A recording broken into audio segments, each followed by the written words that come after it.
Hello, everyone. This is Kiran here. It is a pleasure to be here in this particular platform to speak about something that is very close to my heart, which we have been actually pursuing for the past, over a decade or so. So, to briefly introduce myself, I am Kiran Bhaskaran. I am the founder and chief consultant of Indian Farm School. It is a organic agriculture consultancy trainer as well as a school gardening organization, wherein we actually, as part of our major,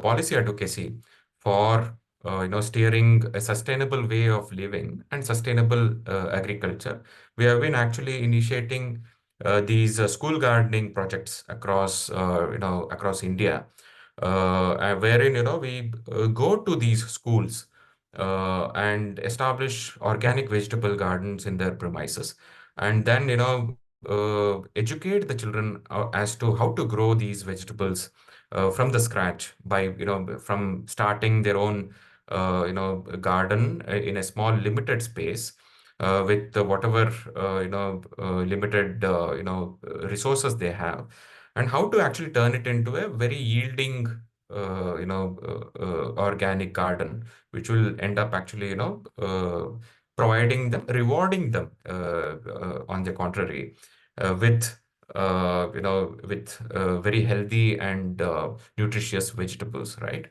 So this we have been actually pursuing, as I had mentioned, over the past 10 years or so.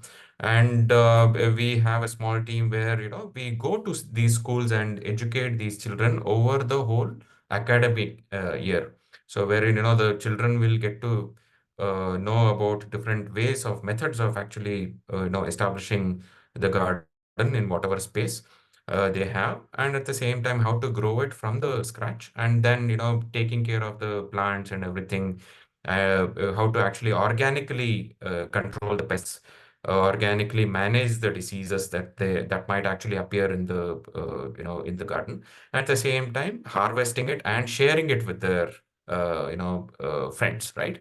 So let's get on with this particular document. So this is basically a journey document that we have actually prepared out of our journey at a flagship school. So where we have been actually pursuing this school gardening activity since the past 8 years or so, right?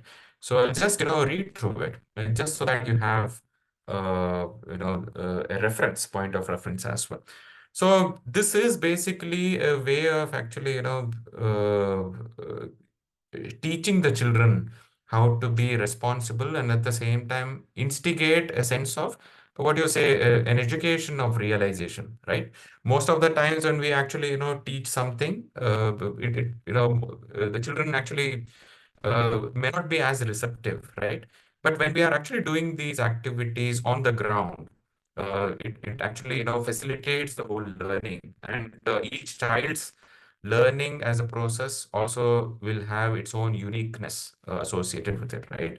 So we start off by actually creating these vegetable gardens. So this is being actually created on a terrace, right? Terrace of the school, where we have created these, we have repurposed a lot of the packaging wood that we find in the market into these vegetable beds, right? These are raised vegetable beds, wherein we will be actually mixing, pot mixers and everything with coco peat, soil, right? Garden soil, at the same time, the compost, right? And then we will actually fill it up with these, with these in the vegetable beds. So these are vegetable beds. So you can actually see that once this is all filled up, this is how a thriving terrace garden of a school would actually look like, right? So this is as close to as as it gets, as far as the natural way of growing food actually is concerned. So where there are no hi-fi tools or stuff, contraptions and all that which are actually required. These, the compost, the soil, all these things can be actually found anywhere. So even for a child who has very limited resources can actually go ahead and create these environments, these setups, right? So as we actually proceed, this is another picture where you will see that these have been created. And for the reference, these are vegetable beds with 2.5 feet of width and 4 feet of length, right? So this ends up actually contributing to about 10 square feet of growing space. So this is another picture where we have actually created it. Right now it looks dirty, but believe me, it really looks good as we actually get going, right? Yes, once they have been actually cleared of the dirt and everything on the ground. So this is how a planted, recently sowed, vegetable garden would actually look like, right? So there are certain vegetable beds which are of higher, depth, as in, there are deeper vegetable beds, such as this one and this one, right? And there are certain vegetable beds which are very, shallow in depth, right? So these are for actually a dedicated space for growing root crops. So the deeper ones. So wherein we will have vegetables such as the carrots, radish, beetroots, and all that being actually grown there, right? All these vegetables that are grown are basically something that they would have actually consumed or seen or eaten in their kitchens, right? So for that reason, it also actually gives them a depth of perception as well as to how to manage different vegetables in a small piece of land as well, right? So this is a kitchen garden of a similar setup wherein we have soil being actually turned and made into a vegetable garden where you have these vegetable beds being actually created, raised beds, right? Where we will actually grow a lot of vegetables. So for the schools which has a very good space, which is abundant in space, growing space and all that, we recommend going for this vegetable garden, which is on the ground, right? But as is the case with most of the urban schools these days, we don't have, space is the most precious commodity, right? So we don't have a lot of space to actually play around with. So for that reason, we have this model where we have the kitchen garden being actually set up in the terrace, right? So this is a terrace garden. So as we actually proceed, you will see that so this is how it would actually look towards the end. Once the vegetable garden has been actually established on the ground. So we have plenty of pictures. We can actually share it sometime later. But once they are actually ready, we end up actually growing them by growing the vegetables in them, like this one. So like this is the vegetable garden on the ground, right? You have the spinach being actually grown here. You have exotic vegetables being grown here, the kale and everything. And we have the beans as well. Beans and the lady's finger, right? So all these being, so everything that you can actually see in a typical market can be grown in a small garden space. So they both have similar this thing. After this, once the establishment is done, the whole process of actually taking the children through the whole process of education of school gardening or organic vegetable gardening is the same for both the models. So we end up actually creating groups of students. So wherein we have about 5 to 8 students in each group. And if there are about, vegetable beds amounting to about 10 vegetable beds or so, we can actually cover up to 50 to 80 students in that one batch or one crop cycle of vegetables, right? So which typically amounts to about, 45 days to 90 days. And if you are willing to actually, expand this vegetable garden and all that, we can, cover about 3 to 4 classes at the same time. which each class will have its own dedicated space of growing organic vegetables, right? So we actually introduce them and we give them fundamentals of gardening, what are the different ingredients that you will require and everything. We introduce them to what has been actually, incorporated into the garden space and garden soil, the pot mix and everything, so that they have a perception as to what is required for running a successful organic garden or a kitchen garden back at their homes. Right? So once this is done, we end up actually, we go ahead and do the seeding of different vegetables. We get these vegetable seeds from farmers who have organic gardens, organic farms, who actually, would be growing a lot of indigenous or heirloom, varieties of different vegetables, right? So these vegetable seeds are actually procured from different seed banks and farmers, and then we go ahead and do the seeding in nursery trays like this one. Or in case of, different green leafy vegetables, we end up actually sowing them directly, or, even it could be, root crops as well. So these things are actually planted directly onto the vegetable beds. So once that is done, each of these teams would be actually provided, as I had actually mentioned, would be actually provided with one vegetable bed or a limited space of growing space.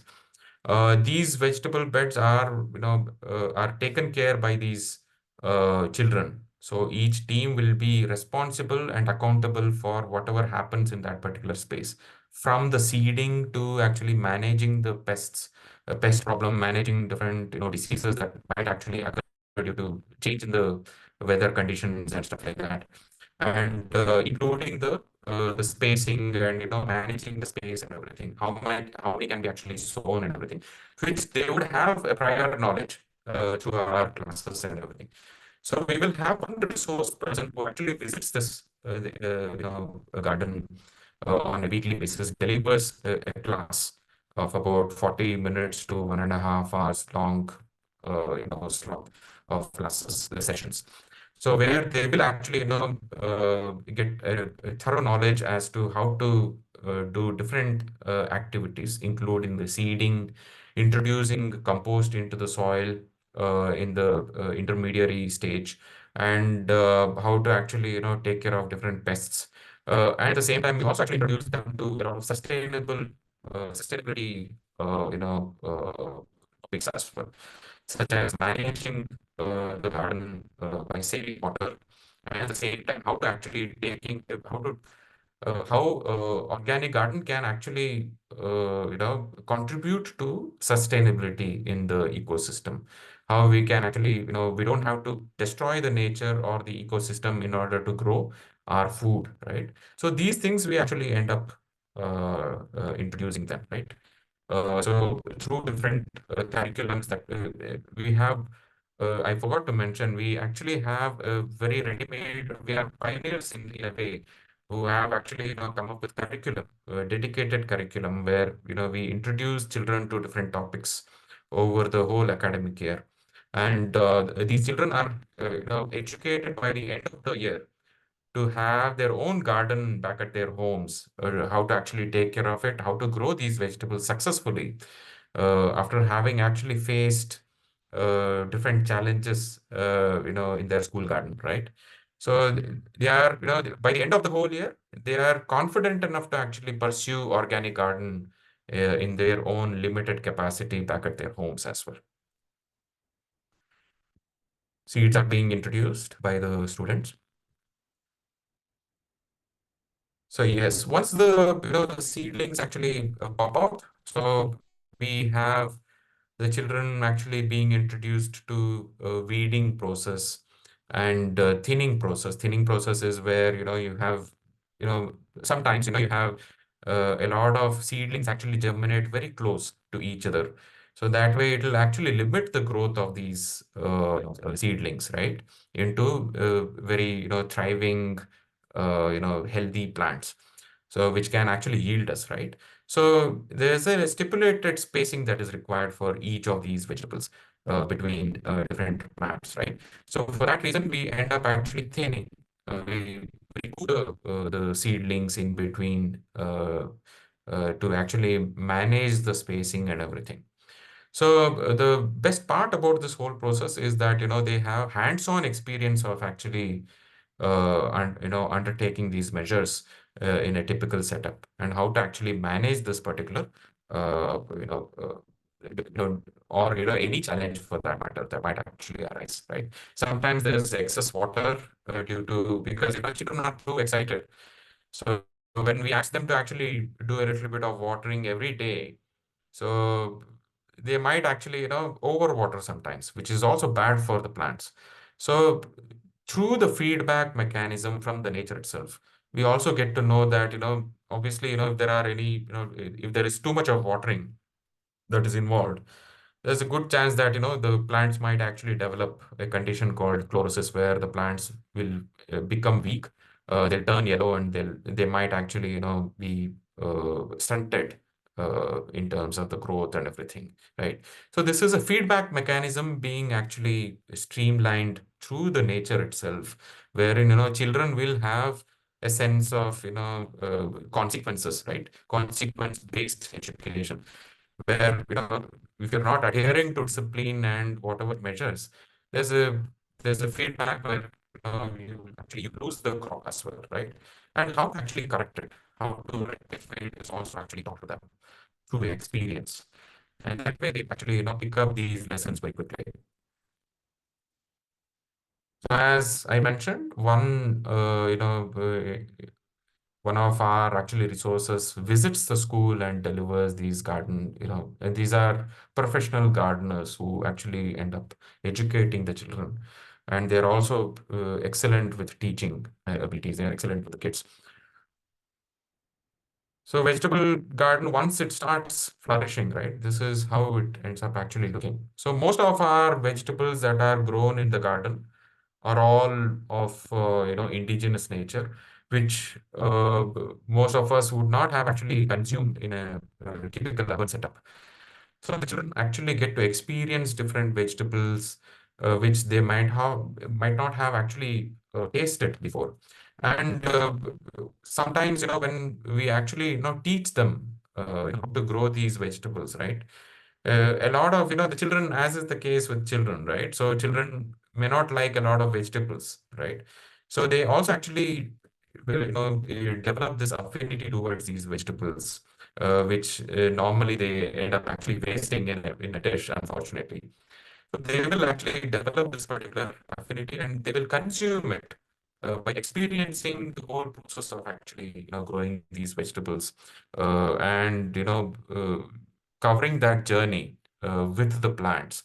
And in the end, when they have these vegetables in their hands, right? So they are excited to actually taste it and try it in a dish, right? So this also actually moves the whatever stigma that they might have actually developed as kids, right? So towards different vegetables, like some children don't like cooked carrots, right? Some children may not like brinjal. Some children may not like little gourds, different gourds, right?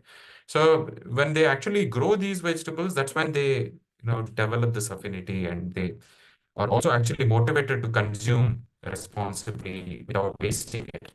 At the same time, also, consuming a variety of vegetables as well, right? They get to actually experience that taste as well.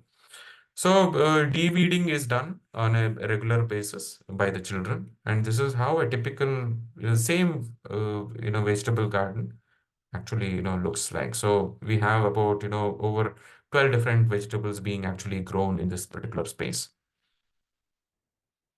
So this is how the harvest actually takes place. So each of these teams will harvest different vegetables. So this is the spinach.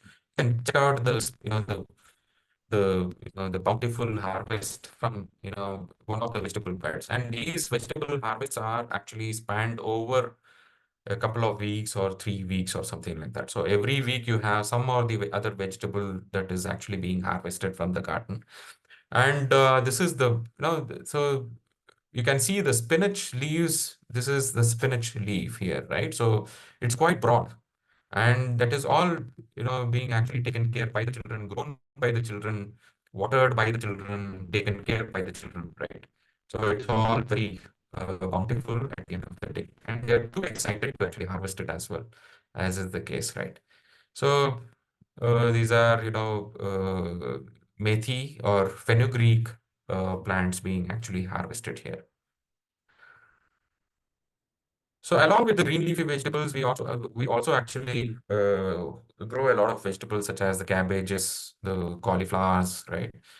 The brinjal, tomatoes, right? So here we have the radish being harvested from the same garden.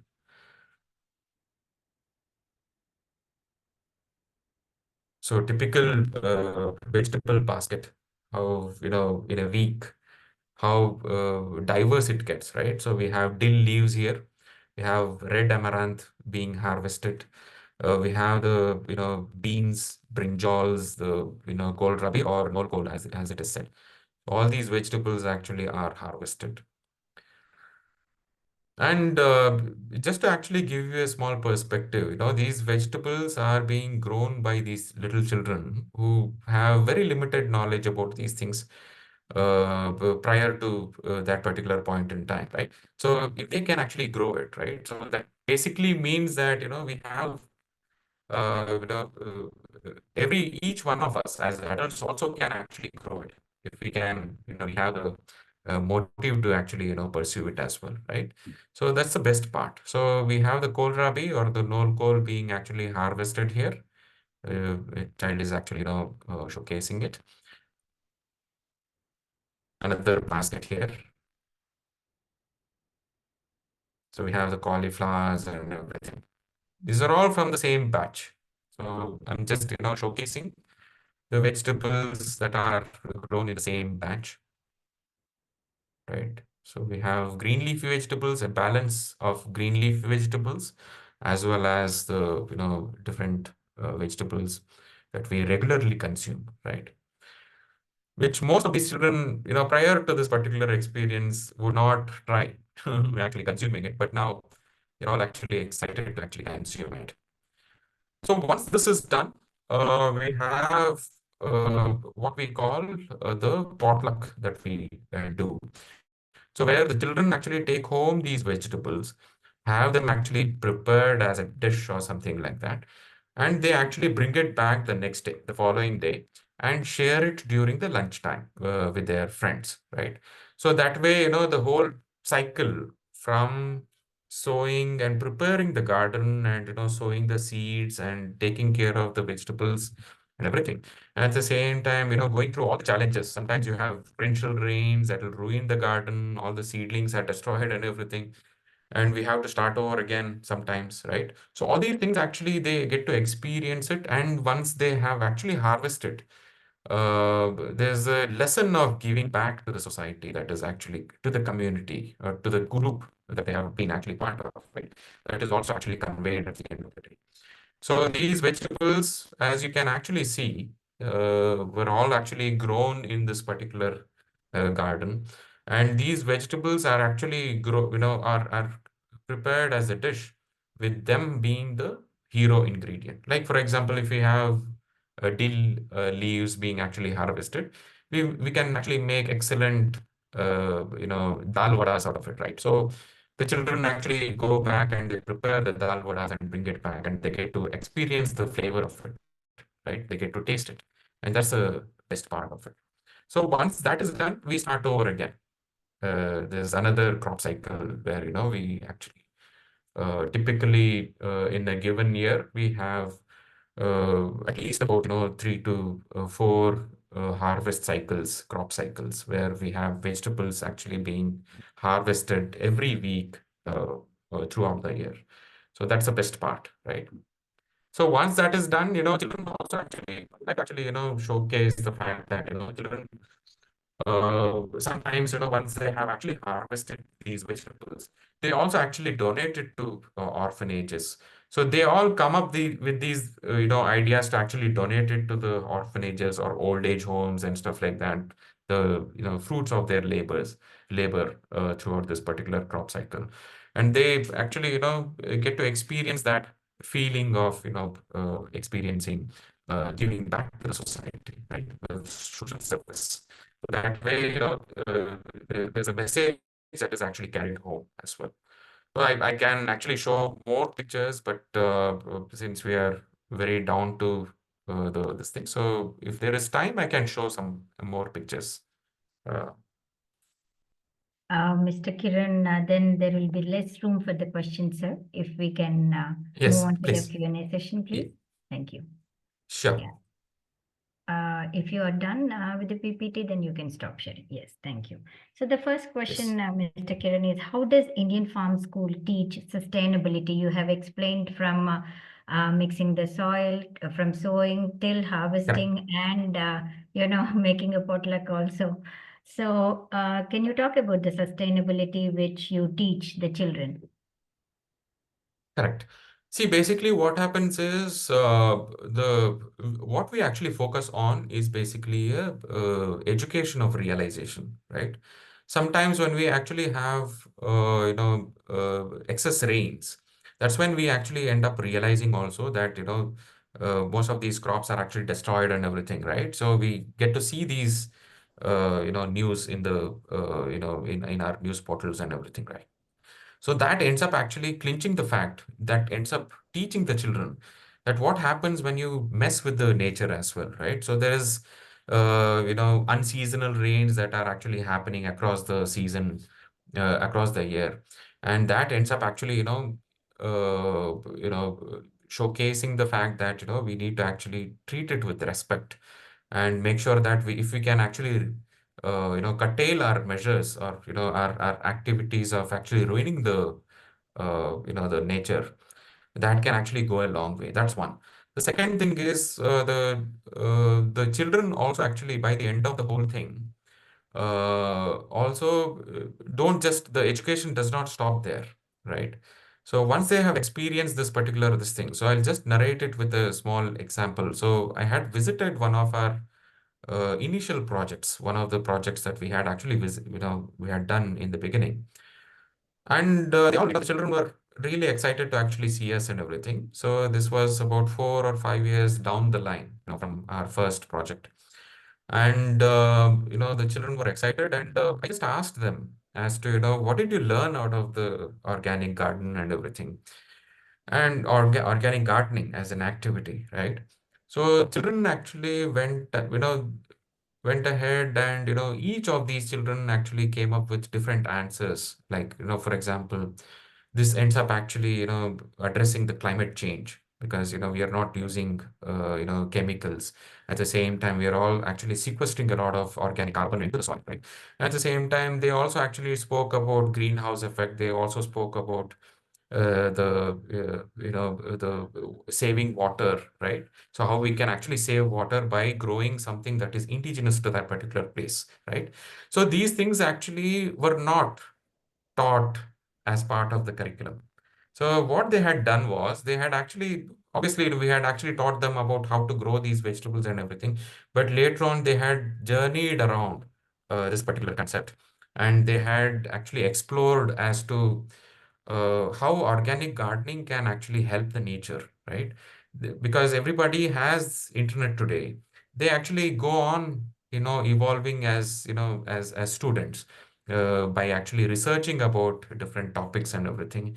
And the children end up actually covering their own journey of education as well. So that's the best part. So what we are actually doing right now is, we are just triggering, or we are just sowing the seeds of curiosity in them, which will actually end up taking them down the road of evolutionary, or education of realization, as we say. So that particular incident actually made us incorporate a lot of sustainable topics as well, sustainability topics as well, such as actually the saving water, and about growing indigenous food, how to actually take care of these vegetables without using chemicals, right, which are harmful for the nature, right? So, and at the same time, how you can actually have a sustainable living as a lifestyle, right? So where you grow your own vegetables, your own food as much as possible, as much as possible. You consume something that is grown locally, right? And at the same time, you also actually end up valuing the nature at the end of the day, and valuing the food that you are actually growing as well. Thank you, sir. So, you are implementing these programs in schools. In your Yes. view, how can schools involve local communities in gardening? Excellent question. So what we also actually do in, because as I had actually mentioned, we have multiple crop cycles that actually goes on, right, within an academic year. So what we actually end up doing is we actually invite the parents along to one of these seeding sessions, where the parents can be part of the whole team, right? We have about each team having about 5 to 8 students in each team, right? Which is responsible for a specific space in the garden, right?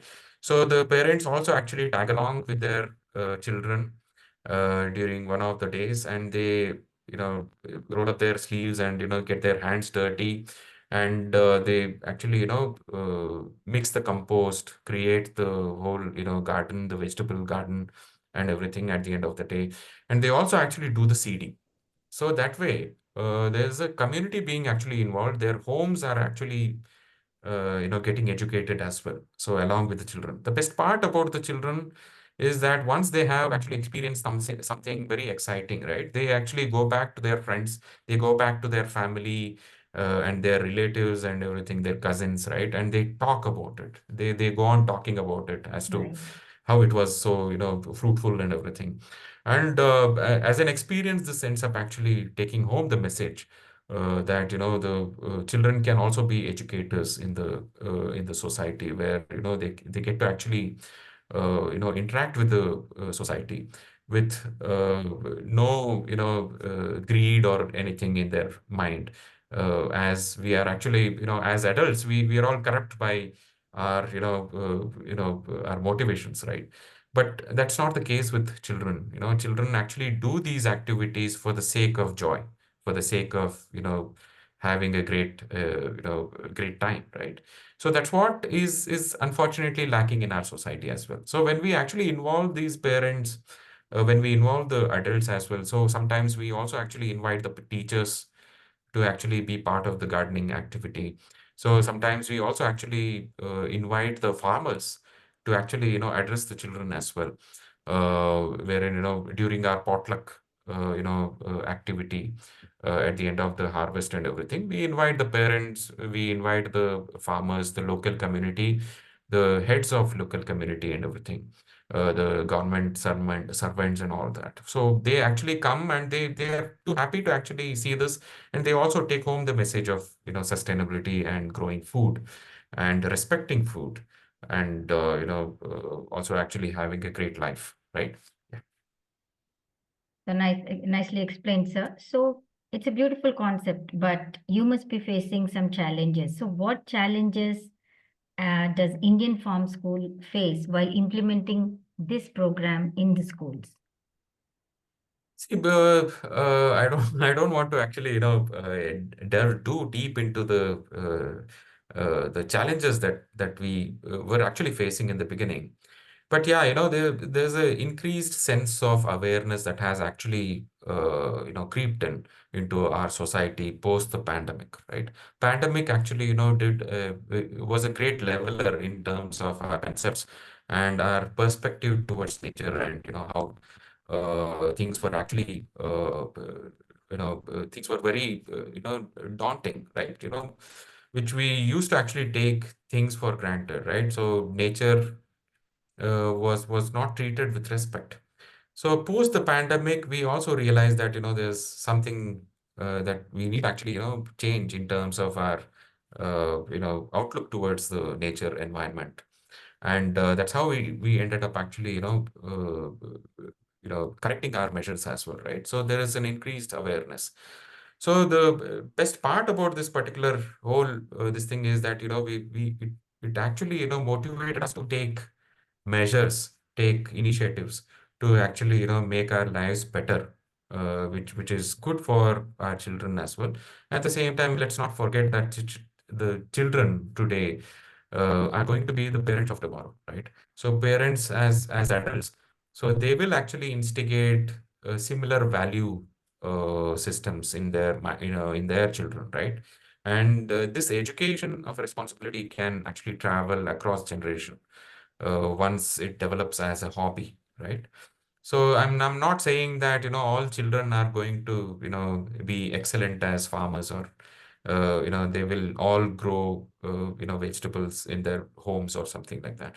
But we can definitely create these change makers, change agents in the society who will actually advocate for these similar sustainable and good practices in the society, where children can be where as a society we can honor the limited resources that we have, and we can respect what the nature has to offer and be grateful to it, right? Absolutely, sir. So last question, sir. So what's the future of these school gardens? What do you see the So outcome? once, huh, excellent question. So what we actually do is there are two options that we normally present. So what we do is we develop these gardens and establish these gardens in orphanages, old age homes, with the CSR funds. So where, obviously the old age homes and orphanages actually require vegetables on a regular basis, on a daily basis, to be precise, right? Right. So these gardens can end up actually serving the kitchens of those places. So what we do is we actually educate the residents of those institutions as to how to, take care of the garden and everything. And we hand it over to them at the end of the tenure, right? So that way they become the custodians of the garden, and where they get to decide as to what has to be grown in a particular season.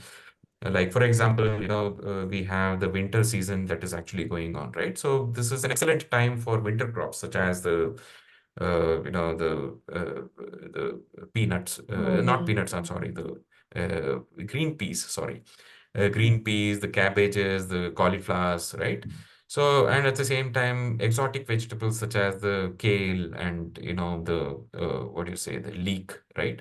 So all these vegetables can be actually grown, turnips, again. So all these vegetables can be grown on a seasonal basis and everything. So they will have the knowledge to actually take these initiatives and create these gardens in their own space. And at the same time, take measures if there are any challenges, how to actually clear them and stuff like that. So there's turnkey projects that we do. So we educate them and everything. We establish the garden and we hand it over to them. So the second one is where we actually retain, we act as, retainees. So wherein, we educate them and on an annual basis for schools and everybody. So because they don't have a dedicated teacher who can actually deliver these courses, right, which requires a little bit of technical knowledge as well. And every year we have a class that is completely new as well, right? So for that reason, what we do is we actually, we offer the retainership as well. So the children will be educated every year going forward, uh, like that. So these are the two models that we have been actually, practicing for now. Thank you, Mr. Kiran Bhaskaran. Thank you for the talk and for patiently answering all the questions, sir. Before we end the session, you want to mention anything else? Nothing. Thanks to you for offering this platform, and it's been a pleasure to actually talk to you as well as answering these questions. I prefer question and answers for presenting something like this, because that ends up actually addressing a lot of curiosity as well, the questions particularly, which is what we also actually encourage in our classrooms as well. So our classrooms are very interactive. So they have plenty of questions, the children. So we address them, right? So I'm glad that there was a question and answer session as well towards the end. So I'm happy to clear them as well. Thank you so much. Thanks a lot, sir. I'll end the session now. Thank you. Thank you.